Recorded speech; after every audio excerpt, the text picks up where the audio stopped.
Hello बच्चों, स्वागत है। मैं हूं भानु प्रताप और हम सीख रहे हैं chapter 1 physics class 12th electrostatics.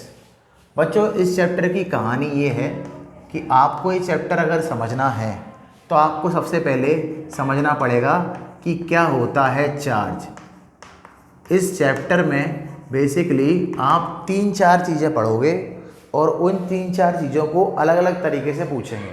Exam में आते हैं असर्शनिज़म, एग्ज़ाम में आते हैं न्यूमेरिकल। एक न्यूमेरिकल आया था एग्ज़ाम में कि एक सोप बबल मतलब एक साबुन के बुलबुले को अगर आप बहुत सारा चार्ज दे दो तो क्या ये एक्सपेंड होगा या फैलेगा या फिर सिकुड़ेगा, या तो ये छोटा हो जाएगा पहले से या बड़ा हो जाएगा। ये एग्ज़ाम में ऐसे क्वेश्चन आते हैं। तो लॉजिकली आपको जानना है अच्छे से चार्ज को। अगर आप चार्ज को अच्छे से जान पाए तो चैप्टर 8 तक आपको कोई प्रॉब्लम नहीं आएगी। कहाँ तक? चैप्टर 8 तक। देखो बताता हूँ मैं। जैसे मैं बात करूँ अगर कि सर हमें क्या सीखना है, बेसिकली आपको सीखना है चार्ज। चार्ज की प्रॉपर्टीज़ क्या हैं, चार्ज है क्या, चार्ज इतनी ताकत चार्ज में होती है। अगर हम क्लास 11th की बात करें ग्रेविटेशनल लॉ की, तो उन्होंने क्या किया, मास को बोला कि मास एक मास दूसरे मास को अट्रैक्ट कर सकता है, ठीक है। लेकिन यहाँ पर चार्ज क्या करता है, रिपेल भी कर सकता है, अट्रैक्ट भी कर सकता है, रिपेल भी कर सकता है, ठीक है। तो ये आपको सीखना है, चार्ज की प्रॉपर्टी सीखना है, चार्ज से बनने वाला फोर्स, उस फोर्स के न्यूमेरिकल। इसमें बड़ा फेमस लॉ है कूलाम लॉ, 2 मार्क्स का एग्ज़ाम में आता है, कई सालों से पूछा जा रहा है। आपसे कूलाम लॉ हो जाएगा लेकिन आपसे न्यूमेरिकल नहीं होने वाले, क्योंकि न्यूमेरिकल में वो वेक्टर का इस्तेमाल कर रहे हैं। Vector chapter 4 class 11। न्यूमेरिकल में वो ज्योमेट्रिकल शेप सिलेंडर का इस्तेमाल कर रहे हैं। सिलेंडर वो ये कह रहे हैं इक्विलेटरल ट्राइंगल है और मैंने एक चार्ज यहाँ रख दिया, इससे बनने वाला फोर्स इस पर क्या लगेगा बता दो। और खासकर यही तो सीखना है। दूसरा वो ये कह रहे हैं कि इलेक्ट्रिक फील्ड बताओ, इलेक्ट्रिक फील्ड, ठीक है। इलेक्ट्रिक फील्ड की कहानी क्या है? इलेक्ट्रिक फील्ड फोर्स से बनता है, इलेक्ट्रिक फील्ड फोर्स से बनता है, ओके। और फोर्स से बनता है इलेक्ट्रिक फ्लक्स। आया कुछ समझ में आपको? अलग अलग कहानियाँ हैं, जुड़ी एक ही से हैं, चार्ज से। पहले मैं माइंड मैप बनाता हूँ इस चैप्टर का, फिर बताता हूँ आपको। तो माइंड मैप ये है, सबसे पहले आपको सीखना है चार्ज क्या है। अगर आपने चार्ज सीख लिया तो आपने आधे से ज़्यादा चैप्टर कंट्रोल कर लिया। चैप्टर 1 जो बता रहा हूँ, चार्ज की इंपॉर्टेंस बता रहा हूँ, चैप्टर 1 ये रहा। और अगर आप किसी को रिपेल करेगा अट्रैक्ट करेगा, आपको पता है सिमिलर चार्जेस रिपेल करते हैं, अपोजिट अट्रैक्ट करते हैं, तो ये चैप्टर 2। और जब यही चार्ज मूव करने लग जाए कांस्टेंट वेलोसिटी से, चैप्टर 3। चैप्टर 4, 5 मूव करता हुआ चार्ज मैग्नेटिक फील्ड बनाता है, चैप्टर 4, 5, 6। आ रहा है कुछ समझ में? तो चार्ज जब रेस्ट पर है तो चैप्टर 1, 2, चार्ज जब मूव कर रहा है चैप्टर 4, 5, 6, और चार्ज जब एक्सेलरेट हुआ, एक्सेलरेट मतलब स्पीड बढ़ाई, चैप्टर 7, चैप्टर 8। और इसी एक्सेलरेटेड चार्ज को कहते हैं light, chapter 9, chapter 10, ray optics, wave optics. ये चार्ज आपको चैप्टर 8 तक एटलीस्ट पार्ट 1 जो फिजिक्स का है बड़े आराम से ले जाएगा वहाँ तक। न्यूमेरिकल करने में कोई दिक्कत नहीं आएगी। हाँ, जो बचे हुए हैं ज्योमेट्री, ट्रिग्नोमेट्री, वेक्टर, उसका रिवीजन मैं साथ साथ कराऊंगा, ठीक है। तो शुरू करते हैं माइंड मैप के साथ। आई होप कि आपको समझ में आ गया हो। इसमें आपको पहले करना है फोर्स, ठीक है। चार्ज के बाद उसके बाद करना है इसकी इलेक्ट्रिक फील्ड। क्या करना है? इसकी इलेक्ट्रिक फील्ड। और इसके बाद करना है इसका फ्लक्स। जैसे चार्ज का इलेक्ट्रिक चार्ज है तो इलेक्ट्रिक फ्लक्स, मैग्नेटिक है मैग्नेटिक फ्लक्स, पूरा का पूरा जुड़ा हुआ है। पर समझना है, चार्ज को समझने के लिए हमें इसकी डेफिनेशन और ये क्या क्या करता है, reside on the surface of the material. बोला एक स्फीयर ले लो और बताओ इसमें इलेक्ट्रिक फील्ड है या नहीं। इलेक्ट्रिक फील्ड जीरो होगी, क्यों? चार्ज है ही नहीं। अच्छा, चार्ज नहीं है तो इलेक्ट्रिक फील्ड नहीं है, जी हाँ। चार्ज नहीं है, इलेक्ट्रिक फोर्स नहीं है, जी हाँ। चार्ज नहीं है, इलेक्ट्रिक फ्लक्स नहीं है। तो ये आपको समझ के करना है, इसका माइंड मैप बना लो आप। फिर मैं आपको चार्ज के बारे में कुछ चीज़ें बताता हूँ और उसका इम्पोर्टेंस, जैसे चार्ज की प्रॉपर्टीज़ होती हैं, 4-5 प्रॉपर्टीज़ होती हैं, उसके जो बोर्ड में क्वेश्चन पूछे गए हैं प्रॉपर्टी के बेस पर, वो बताता हूँ। तो बोर्ड के क्वेश्चन साथ चलेंगे, जिससे आपको एक आइडिया हो जाएगा कि वो पूछना क्यों चाहते हैं।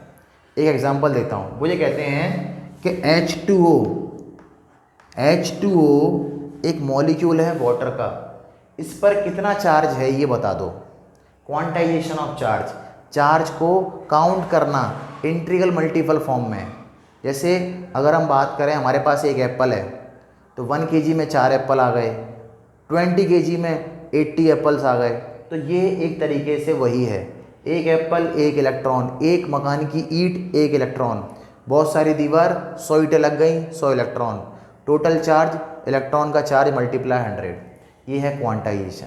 कंजर्वेशन ऑफ चार्ज बोलते हैं, दो रगड़ी हमने चीज़ें, इवनॉइड रॉड और कुछ भी चीज़ें, चार्ज ट्रांसफ़र कैसे हो गया? ट्रांसफ़र का ही तो है मैटर, पूरा मैटर ट्रांसफ़र का है, क्योंकि कंडक्शन इंडक्शन ये मेथड होते हैं। तो चार्ज को समझना बहुत ज़रूरी है। हटा दूँ मैं इसे? चलो, तो इनके सबके एसआई यूनिट लिख लो जो आपके काम आएंगे। इसका एसआई यूनिट होता है न्यूटन, इसका होता है न्यूटन पर कूलम, और इसका होता है न्यूटन पर कूलम मीटर स्क्वायर। ये एसआई यूनिट हैं जो आपको काम आएंगे। हटा देता हूँ मैं इसे, चलिए ठीक है। चार्ज को सीखना है तो पहले ये चार्ज जान लो कि है क्या। अगर मैं आपको याद दिलाऊं तो आपने अगर ऑक्सीजन को जाना है, ऑक्सीजन 8 कहते हैं, तो ये और ये, ठीक है। तो यहाँ 2 इलेक्ट्रॉन हो गए, जी हाँ हो गए, कोई बात नहीं। और अब मैं लेता हूँ यहाँ पर 1 2 3 4 5 6, ठीक है 6। तो ये कहता है कि मुझे 2 इलेक्ट्रॉन की ज़रूरत है, 2 इलेक्ट्रॉन लेने को तैयार हूँ, मुझे दे दो। तो हम कहते हैं कि इसने 2 इलेक्ट्रॉन लेने को तैयार है, ये नेगेटिव चार्ज। मतलब बेसिकली इलेक्ट्रॉन होता है नेगेटिव चार्ज 1.10⁻⁻6 कूलम। कूलम ऐसा यूनिट है चार्ज की, और इस दुनिया का सबसे छोटा चार्ज है इलेक्ट्रॉन। तो आपको जितनी भी चीज़ें मिलेंगी इलेक्ट्रॉन के फॉर्म में मिलेंगी, ठीक है। तो आपने देखा कि ऑक्सीजन के पास है एक, अगर मैं बात करूं हाइड्रोजन, तो हाइड्रोजन ने कहा कि मेरे पास तो एक ही इलेक्ट्रॉन है, मैं शेयरिंग करने को तैयार हूं। तो वो शेयरिंग आपने क्लास 10th में पढ़ी हुई है। ये मैंने क्यों समझाया, अगर आप गौर करो, इसको 6 इलेक्ट्रॉन देना आसान नहीं है, इसको 1 इलेक्ट्रॉन देना आसान है, या फिर और कोई बना लें, कोई और भी बन जाते हैं। तो कि सीधी सी बात ये है कि इलेक्ट्रॉन सेल तोड़कर जाएंगे और ट्रांसफ़र होंगे, मूव करेंगे, करंट फ्लो होगा, चार्ज फ्लो होगा। तो ये जो इलेक्ट्रॉन है ये न्यूक्लियस से अपना नाता तोड़ेगा। तो यहाँ पे एक वर्ड बनता है वर्क फंक्शन। क्या बनता है? Work function. न्यूक्लियस ने कहा मेरे पास 6 हैं, ले आओ 100 जूल, ये एग्जाम्पल है, इतना एनर्जी लाओ, मुझसे इलेक्ट्रॉन ले जाओ। इन्होंने कहा 10 जूल, ये है लोअर वर्क फंक्शन, ये है higher work function. Work function डाला, ज़्यादा एनर्जी दी, इलेक्ट्रॉन ले लिया, 10 एनर्जी दी, 11 दी, इलेक्ट्रॉन ले लिया, इलेक्ट्रॉन फ्री हुआ, मूव होने को तैयार। वही है दुनिया का सबसे छोटा इलेक्ट्रॉन, ठीक है। इलेक्ट्रॉन समझ में आया? अब मैं आपको बताता हूँ। तो इलेक्ट्रॉन क्यों बताया सर? इलेक्ट्रॉन ही पूरे फसाद की जड़ है, चैप्टर 1 से लेकर चैप्टर 8 तक। सबसे पहले लिखो आप चार्ज, और आपको पता है ये इलेक्ट्रॉन कहाँ से आते हैं, अलग अलग एलिमेंट से आते हैं, वर्क फंक्शन तोड़ के आते हैं। नाइट्रोजन ने कहा मेरा 7 है, 2 और 5, 3 इलेक्ट्रॉन की ज़रूरत है, मुझे 2, कहीं से ही वर्क फंक्शन तोड़ के लाओ, मुझसे ज़्यादा नहीं होना चाहिए। आ रहा है समझ में? चार्ज का ऐसा यूनिट क्या होता है? कूलम। इसको कूलम में नापते हैं। तुम्हें न्यूमेरिकल में सीधे नहीं मिलेगा, तुम्हें न्यूमेरिकल में मिलेगा micro coulomb. Micro coulomb 10 power -6 coulomb. Numerical typical इसलिए तो हो जाते हैं। फिर मिलेगा मिली कूलाम 10 पावर -3 कूलाम। ऐसे मिलेंगे तुम्हें सीधी भाषा में देंगे नहीं वो। तुमसे एक इम्पोर्टेंट पूछ लेते हैं कि एक कूलाम में कितने इलेक्ट्रॉन होते हैं बताओ। सैंपल पेपर उठा के देखना, एक कूलाम में कितने इलेक्ट्रॉन होते हैं बताओ, यही पूछेंगे। ठीक है। चार्ज का SI यूनिट क्या है? कूलाम। चार्ज की डेफिनेशन क्या है कि सर ऐसा मटेरियल जो अपने पास ताकत रखता हो सेम मटेरियल को अट्रैक्ट और रिपेल करने की। आया कुछ समझ में? या फिर मटेरियल क्या करता है? ऐसी एनर्जी रखता है जिससे वो इलेक्ट्रिक फील्ड मैग्नेटिक फील्ड को फील कर पाए। मटेरियल पजेस सम एनर्जी मन से बनाए रख रहा हूँ मैं, तुम्हें अच्छी डेफिनेशन देखा, अच्छी कर लेना। Some energy due to it, ठीक है, ड्यू टू इट मटेरियल क्या फील करता है? Electrical and magnetic force, electrical as well as magnetic force. आ गया? Electric and magnetic force. Charge की सिंपल सी डेफिनेशन है। और ये होता कैसे बताता हूँ। चार्ज इस दुनिया में 2 टाइप के हैं, 2 टाइप्स ऑफ चार्ज हैं। एक क्वेश्चन आया था एग्जाम में 2018 में, पूछा what is fundamental law of electrostatics. 2 marks का आता है हर बार। 2 टाइप के चार्ज हैं, पॉजिटिव नेगेटिव। मुझे याद कैसे आ गया? क्योंकि मैंने देखा है कि fundamental law of electrostatics says there are 2 kind of charges, positive and negative. और वो सेम चार्ज क्या करते हैं? Repel each other, opposite charge attract each other. ये इतना आसान नहीं होता। रिपेल का मतलब कैसे रिपेल करते हैं? चार्ज जहाँ कहीं भी होगा वो बनाएगा फोर्स, रिपेल करने के लिए लगाएगा फोर्स। एक लाइन फेंकेगा रिपेल करने के लिए, वो लाइन ही तो इलेक्ट्रिक फील्ड लाइंस हैं, वो लाइन ही जनरेट करती हैं इलेक्ट्रिक फील्ड। आ रहा है कुछ समझ में? तो वो ऐसे करके लाइनें आती हैं, यूँ दूर हो जाती हैं, यूँ। आ रहा है कुछ समझ में? यूँ बताता हूँ अभी आपको। फंडामेंटल लॉ ऑफ इलेक्ट्रोस्टैटिक्स कहता है कि same charges repel each other and opposite charges attract each other. This is fundamental law of electrostatics. 2 marks का आता है। हटा दूँ मैं इसे? चलो हटा देते हैं। अब आते हैं आपको कि चार्ज की डेफिनेशन आ गई। ठीक है सर, चार्ज 2 टाइप के होते हैं। ठीक है सर, न्यूमेरिकल में कैसा मिलेगा? न्यूमेरिकल में मिलेगा हमें माइक्रो कूलाम, मिली कूलाम, इसके फॉर्म में मिलेगा। और कोई आशंका है कि चार्ज की प्रॉपर्टी पढ़ना। ठीक है, चार्ज की प्रॉपर्टी बताओ हमें। चार्ज के बारे में और कोई खास इन्फॉर्मेशन देखते हैं। नंबर 1, चार्ज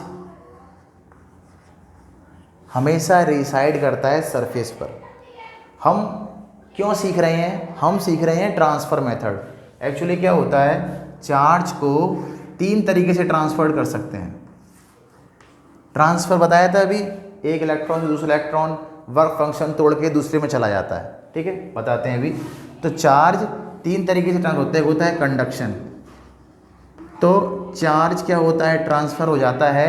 इसे कहते हैं चार्ज इज कंजर्व्ड। ठीक है, यही इसमें छुपा है ट्रांसफ़र का मेथड। Charge is conserved.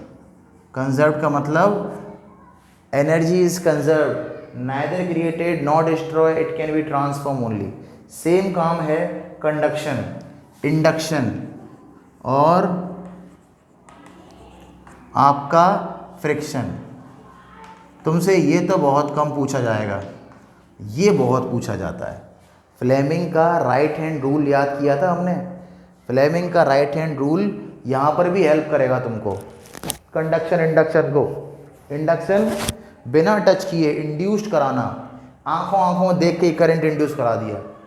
तुमने घुर्रा के देखा, उसने घुर्रा के लड़ाई हो गई। तो induction, Fleming right hand rule, बिना टच किए। इसमें बॉडी टच होती है, इसमें बॉडी टच होती है। अब तुम्हें मैं मेथड भी बता रहा हूँ और ये भी सिखा रहा हूँ। दोनों चीज़ें देखना कि जब आप पॉजिटिव चार्ज को किसी बॉडी से कनेक्ट कराओगे तो मान लो इस पर अगर 10 कूलाम चार्ज है तो दोनों को मिला के 5 कूलाम चार्ज हो जाएगा। तो चार्ज की पहली प्रॉपर्टी हायर से लोअर अमाउंट की तरफ फ्लो करता है। कुछ चीज़ें देख लो, कुछ चीज़ें समझ लो। हायर से लोअर अमाउंट की तरफ फ्लो करता है, ये सेम नेचर को फॉलो कर रहे हैं। जैसे पानी क्या होता है, हाई से लो की तरफ फ्लो करता है, ऐसे ही गैसेस डिफ्यूज़न, ऐसे ही चार्ज हायर से लोअर की तरफ फ्लो करता है। अगर ये बॉडी चार्ज नहीं है तो इसको बराबर अमाउंट में पानी, जब तक पानी की टंकियाँ बराबर पानी नहीं आता तब तक ये फ्लो करता रहेगा। कंडक्शन, खास बात देखी तुमने कि ये चार्ज वैल्यू लिख दी मैंने अंदर, पर चार्ज हमेशा reside on the surface of the material, material के सरफेस पर रहता है, अंदर नहीं रहता, मटेरियल के अंदर नहीं रहता। इसलिए इलेक्ट्रिक फील्ड अंदर जीरो होती है, इलेक्ट्रिक फोर्स अंदर जीरो हो जाता है। क्लियर है? आ रहा है कुछ समझ में? इसका रिलेशन है, बहुत अच्छा रिलेशन है। कहीं बोलते हैं इलेक्ट्रिक फोर्स जीरो नहीं है पर इलेक्ट्रिक फील्ड जीरो है, क्योंकि इलेक्ट्रिक फोर्स कैंसल आउट हो जाते हैं। कैसे? एक लग गया ईस्ट की साइड, एक लग गया वेस्ट की साइड, 10 न्यूटन 10 न्यूटन, कट गए दोनों, जीरो। Electric field zero. आया कुछ समझ में? फोर्स है वहाँ पर, इलेक्ट्रिक फील्ड क्या आ गई? जीरो। बताऊँगा अभी और। अभी समझ में आ गया आपको? तो हम कंडक्शन सीख रहे हैं। कंडक्शन में क्या होता है, दो बॉडीज़ आपस में जुड़ जाती हैं और चार्ज हो जाता है ट्रांसफ़र। अच्छा, तो सर चार्ज अंदर नहीं जाता? नहीं, resides on the surface of the sphere. अच्छा, तो बराबर ट्रांसफ़र होता है? हाँ जी। और हायर अमाउंट से लोअर अमाउंट? हाँ जी। इंडक्शन क्या है? इंडक्शन में अभी मैंने बताया था आपको फंडामेंटल लॉ ऑफ इलेक्ट्रोस्टैटिक्स, उसके अंदर क्या होता है कि अगर ये बॉडी पर पॉजिटिव चार्ज है तो ये क्या करेगी, पास वाली बॉडी के सारे नेगेटिव चार्ज को इकट्ठा कर लेगी। आया कुछ समझ में? या फिर कहें कि अगर ये बॉडी बनी होगी किसी न किसी से तो नेगेटिव चार्ज एक तरफ, पॉजिटिव चार्ज एक तरफ, और इसको कर दिया अर्थन। अर्थन की अपनी कहानी है, जितने जितने वर्ड आएंगे हर एक वर्ड का सही मतलब आपको पता होना चाहिए। अर्थन का मतलब कि पॉजिटिव चार्ज समा गया बड़े से अर्थ में, अर्थ एक नेगेटिव चार्ज है। आया कुछ समझ में? और अब नेगेटिव चार्ज को भी अर्थन कर देते हैं। हाँ सर, 2 नंबर क्वेश्चन आता है कि अर्थन का मतलब क्या होता है। अर्थन का मतलब होता है कि आपने जैसे ही एक वायर अर्थ से जोड़ दिया, सारा पॉजिटिव चार्ज चला गया नीचे, क्योंकि पॉजिटिव चार्ज नेगेटिव अट्रैक्ट कर लेगा और अर्थ एक बहुत बड़ा नेगेटिव चार्ज है। ठीक है, तो ये आगे समझ में? तो ये बॉडी पूरी क्या हो जाएगी, ये बॉडी पूरी हो जाएगी नेगेटिव। तो बिना टच किए आपने पूरी बॉडी में ये चार्ज डिस्ट्रीब्यूट कर दिया, क्योंकि हायर अमाउंट से लोअर अमाउंट फ्लो होता है तो ये चार्ज फ्लो हो गया। इसको बोलते हैं इंडक्शन। ठीक है, आया कुछ समझ में? और सर यही अगर नेगेटिव चार्ज के संग करते तो नेगेटिव के संग करें, देखो आओ, ये रहा नेगेटिव चार्ज, चलो ठीक है, इस बार मैं इसको आपको सुटेबिलिटी के अंदर बता देता हूँ। और ये रहा पॉजिटिव चार्ज, खींच लिया इसने, और ये रहा नेगेटिव। अब एक बात बताओ, अर्थ बहुत बड़ा नेगेटिव है और ये थोड़ा नेगेटिव है, तो पॉजिटिव कौन हुआ? नहीं समझे? आप ये बताओ कि 10,000 माइनस का ज़्यादा नेगेटिव है या 5 माइनस का नेगेटिव ज़्यादा है? सर ये नेगेटिव है, ये बड़ा नंबर है, ये छोटा है, ये मोर पॉजिटिव है इसके कंपैरिजन में, इसलिए ये थोड़ा सा चार्ज मोर पॉजिटिव है अर्थ के कंपैरिजन में। इसलिए अर्थ का आके इसको फिल कर देंगे, इसको भर देंगे, इसको फिल कर देंगे, इलेक्ट्रॉन ऊपर आ जाएंगे क्योंकि इलेक्ट्रॉन को जगह खाली दिख रही है। तो इस तरीके से ये नेगेटिव चार्ज को वो ख़त्म कर देते हैं और पॉजिटिव पूरे बॉडी क्या बन जाती है? पॉजिटिव बन जाती है। आप ये समझ लो कि इलेक्ट्रॉन आए, उन्होंने देखा कि यहाँ लोअर अमाउंट है, यहाँ हायर अमाउंट है, इलेक्ट्रॉन आए, स्पेस को भर दिया। ठीक है, स्पेस को भर दिया तो जितने भी इलेक्ट्रॉन यहाँ थे वो ख़त्म। कैसे ख़त्म हो गए? गौर से सुनना, ये रहा पॉजिटिव चार्ज और ये रहा नेगेटिव चार्ज। नेगेटिव चार्ज को कर दिया अर्थन, इलेक्ट्रॉन ने आके उसको फिनिश कर दिया, ले लिया, अपने में समाहित कर लिया, अपने में ले लिया कि चलो नीचे, और सारा का सारा क्या हो गया? पॉजिटिव चार्ज हो गया। क्लियर है? चलो हटा दूँ इसे। तो तुमने सीखा चार्ज क्या है, कंजर्व्ड, चार्ज की प्रॉपर्टी है neither created not destroy, it can be transform only. दूसरा तुमने सीखा कि चार्ज को ट्रांसफर कर सकते हैं, कंडक्शन इंडक्शन, ये तुम सीखोगे। फ्लेमिंग का राइट हैंड रूल चैप्टर 4, 5, 6 इसी पर बेस्ड है। इलेक्ट्रोमैग्नेटिक इंडक्शन इसी पर बेस्ड है। ये मैं जोड़ रहा हूँ पूरी फिजिक्स के साथ ताकि करने में आसानी हो, और करने में आसानी जब होगी तो तुम्हारे दिमाग में सेट हो जाएगा कि इंडक्शन चैप्टर 6 इसी पर बेस्ड है। कंडक्शन को हम ऐसे ही सीखेंगे। अब मैं बात करता हूँ दूसरी प्रॉपर्टी की। दूसरी प्रॉपर्टी ये है कि charge is a scalar quantity. तो स्केलर क्वांटिटी और वेक्टर क्वांटिटी क्या होता है सर? आपको पता है स्केलर क्वांटिटी वेक्टर क्वांटिटी क्या होता है? हाँ, जिसमें मैग्नीट्यूड होता है, वैल्यू होती है, जिसका डायरेक्शन होता है वो वेक्टर क्वांटिटी। हाँ जी, पर ऐसा नहीं है, कंप्लीट नहीं है। कैसे? देखो, दूसरा चार्ज स्केलर क्वांटिटी है, ठीक है। इसे हम एडिटिविटी ऑफ चार्ज भी कहते हैं।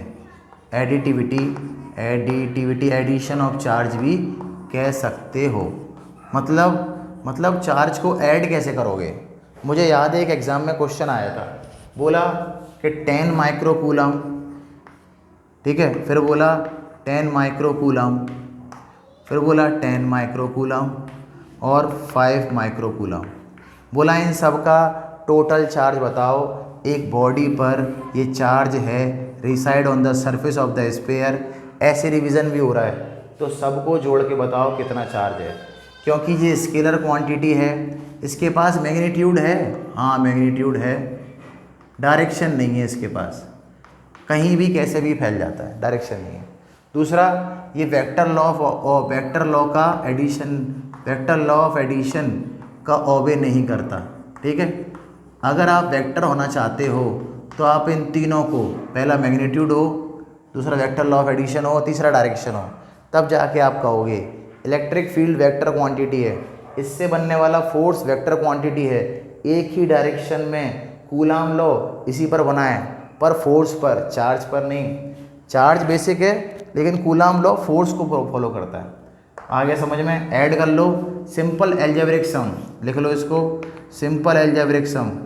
आप सिंपली एल्जेब्रिक सम जो अभी तक करते आए हो ऐड करना, उससे आप कर सकते हो। क्लियर है? 10 माइनस के चले गए, 10 माइनस 5 माइक्रोकूलम। बताया था ना आपको माइक्रो में मिलेगा, ठीक है। आया कुछ समझ में? आ गया समझ में, वेरी गुड। चलो हटाता हूँ मैं इसको। तुमने अभी तक सीखा कि हम चार्ज को सिंपल ऐड कर सकते हैं, हाँ सर। तो हमें जो क्वेश्चन मिल गया 2 नंबर का, हाँ चार्ज को सिंपली ऐड कर सकते हो। चार्ज कंजर्व्ड होता है, ट्रांसफ़र हो सकता है। अब तीसरी प्रॉपर्टी आती है क्वांटाइजेशन ऑफ चार्ज। क्वांटाइजेशन का मतलब, क्वांट मतलब कि चार्ज को बांट लो, कितना चार्ज ट्रांसफ़र हो रहा है, कितना, 1 किलो, 2 किलो, 5 किलो या 1 यूनिट कितना हो रहा है, ये पता करना है। ये भेज तो दिया चार्ज, कितना भेजा, क्वांटाइजेशन ऑफ चार्ज। ये इस पर क्वेश्चन कैसा आता है? इस पर क्वेश्चन आया कि हमने 10 इलेक्ट्रॉन ट्रांसफ़र कर दिए, 10 इलेक्ट्रॉन ट्रांसफ़र कर दिए, तो बताओ बॉडी ए से कितना चार्ज गया और बॉडी बी पर कितना चार्ज मिला बॉडी बी को। ऐसे आते हैं कि बॉडी बी पे टोटल चार्ज बताओ। पहले से 50 इलेक्ट्रॉन थे, पहले से उसके पास 20 माइक्रोकूलम चार्ज पहले से ही था। उसके बाद हमने 10 इलेक्ट्रॉन और भेज दिए, कितना इलेक्ट्रॉन हुआ? तो क्वांटाइजेशन ऑफ चार्ज यही है 10। मतलब जितने आपने इलेक्ट्रॉन भेजे हैं वो उन सबको काउंट कर लेता है। इन्होंने कहा कि charge always in the form of integral multiple of electron, यानी चार्ज को इलेक्ट्रॉन के फॉर्म में जोड़ेंगे। आपने कहा कितना चार्ज है, उन्होंने कहा बहुत सारा है, बहुत कम है। कितना बहुत सारा, कितना बहुत कम, ये बताना है। तो उन्होंने कहा कि इलेक्ट्रॉन, जो मतलब जिस बॉडी पर ये Q सिंबल होता है चार्ज का, N number of electron, E electron. अगर आपके पास 10 चार्ज हैं तो इलेक्ट्रॉन का मल्टीप्लाई कराओ, ये नेगेटिव चार्ज है ध्यान रखना, ठीक है। कूलम लगा दिया, ये हो गया टोटल चार्ज। आपके पास 110 हैं, आपके पास 1000 हैं, जितने भी हैं आप इसे टोटल चार्ज कहोगे तो आपको नंबर ऑफ इलेक्ट्रॉन ढूंढना है, नंबर ऑफ इलेक्ट्रॉन ढूंढना है। ऐसा ही एक सिंपल सा क्वेश्चन नीट में भी आया था, क्या कि नंबर ऑफ इलेक्ट्रॉन बता दो H2O पर मॉलिक्यूल्स, ठीक है।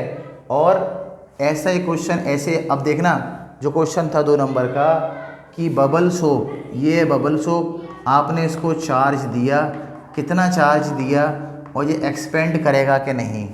सेम चार्ज क्या करते हैं, रिपेल ईच अदर, और जैसे ही सेम चार्ज रिपेल करेंगे इसका सरफेस एक्सपेंड करेगा। लेकिन शर्त ये है कितना चार्ज दिया ये पता करने के लिए Q = Ne, ठीक है। अब इसको क्वांटाइजेशन की डेफिनेशन क्या होगी, आप लिखोगे quantization the total charge is the integral multiple of, देखो total charge on any body, on any body. आपके संग दिक्कत कहाँ आएगी, इंटीग्रल मल्टीपल वाले हो जाएंगे आपसे, लेकिन जब कंटिन्यूस चार्ज डिस्ट्रीब्यूशन आएगा, कंटिन्यूस मतलब जैसे इलेक्ट्रॉन की रिवर बह रही है, रिवर आपसे बोला है बता दो। अब इलेक्ट्रॉन में जैसे रिवर के अंदर वाटर पार्टिकल्स होते हैं छोटे छोटे, सबको काउंट करना पॉसिबल नहीं है, अनकाउंटेबल ना उन्हें, लेकिन ये पता है कि वाटर के मॉलिक्यूल्स होते हैं। ऐसे ही इलेक्ट्रॉन फ्लो होते हैं, एक इलेक्ट्रॉन मालूम है, लेकिन सबको कैसे काउंट करें, उस केस में इंटीग्रल डिफरेंशिएशन, ये दोनों सीखने पड़ेंगे। पहले वेक्टर सीखना पड़ेगा, वेक्टर, उसके बिना तुम न्यूमेरिकल कर ही नहीं पाओगे। वेक्टर का साथ में रिवीजन चलाऊंगा इसके। Total charge on any body is the integral multiple of electron, is the integral मतलब एक एक दो दो, इंटीग्रल मल्टीपल ऑफ इलेक्ट्रॉन।